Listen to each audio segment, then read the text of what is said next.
Hello friends, I have asked a question at the end of this story, the answer to which you will find in this story itself. Whoever gets the answer, please tell us in the comments. The Red Death is a scary story about a prince who hides in his castle while a terrible plague sweeps across the land. It is based on a classic short story by Edgar Allan Poe called The Masque of the Red Death. There was a prince named Prospero who lived in a huge castle in the mountains. His servants and courtiers attended to his every whim. The castle had high stone walls and was surrounded by a deep moat. At the entrance, there were giant iron gates and an enormous portcullis over the door. The prince heard rumors that there was a terrible plague sweeping across the land. They called it the Red Death. The disease was highly contagious and whole towns had been wiped out in a single night. Those who were infected suffered from sudden dizziness and sharp pains, and their skin broke out in a red rash. Then, within minutes, blood would start pouring from their eyes, their nose and their mouth until they collapsed, writhing around in unbearable pain and died. As the plague drew nearer, the prince invited 100 of his friends to take refuge in his castle and keep him company. He locked the gates, barred the windows and lowered the portcullis to keep everyone else out. Inside, the prince and his guests laughed and danced and made merry, while outside the walls, the poor people suffered and died as the Red Death raged on. To keep his guests entertained, Prince Prospero decided to hold a masquerade ball. He ordered his servants to redecorate 7 rooms, especially for the ball.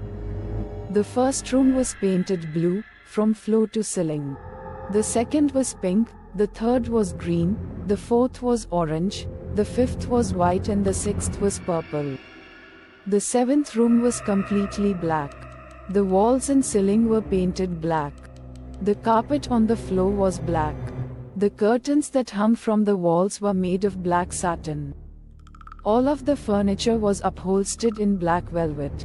On one of the walls, there was a large black clock with a pendulum that swung slowly to and fro, making a loud and monotonous ticking sound. Every hour, the clock would strike, giving a series of loud clangs, like the tolling of a bell. None of the rooms had any lights. In each room, the only illumination came from a blazing fire in the fireplace that cast flickering shadows across all the walls. In the 7th room, the firelight cast such strange and frightening shadows on the walls that very few of the guests were brave enough to set foot inside it. The masquerade ball began in the blue room, and the guests were all having fun. Everyone was wearing a mask. The musicians played merry songs while the guests danced. They ate the food and drank the wine that had been laid out on the tables for them. Whenever the clock struck the hour, the musicians would stop playing. The guests would stop dancing and everyone would stand and listen to the dull clanging chime. When the echo of the tolling bell had died away, the guests would move on to the next room and the revelry would begin again. As the night wore on, they moved from the blue room to the pink room, to the green room, to the orange room, to the white room and to the purple room until they found themselves entering the black room. At midnight, the clock began to strike 12 and everyone stopped to listen. As the chimes subsided, the guests became aware of a masked figure standing in the middle of their room. None of the guests had noticed him before. The stranger was tall and gaunt. He was dressed in a dark red cape and his face was covered by a red mask in the shape of a skull.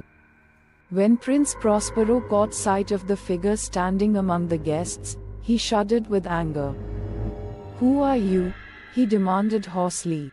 "How dare you insult me by coming here without an invitation? Leave my castle this minute or I will have you killed." The masked figure made no move to leave. Instead, he stood there, staring at the prince. Just then, an unearthly red light illuminated the black room and the guests became so frightened that they were shaking in their boots. Prince Prospero did not like to be disobeyed. He drew his sword and held it up. "Leave now or I shall slay you myself," he shouted. The masked figure slowly walked towards the prince and all of the guests drew back, too afraid to stop him. Standing in front of Prince Prospero, the figure reached up with bony hands and took off his mask. The prince let out a sharp cry and dropped his sword. The guests screamed in horror.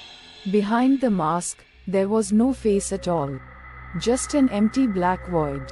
All of a sudden, Prince Prospero grew dizzy and he felt sharp pains in his sides. His skin broke out into a red rash and blood started pouring from his eyes, his nose and his mouth. His guests collapsed around him, writhing in agony, and their screams echoed through the 7 rooms. The Red Death had come like a thief in the night, and one by one, the prince and his guests succumbed to the terrible disease. The clock stopped ticking, the fires went out, and darkness and decay and the Red Death triumphed over all.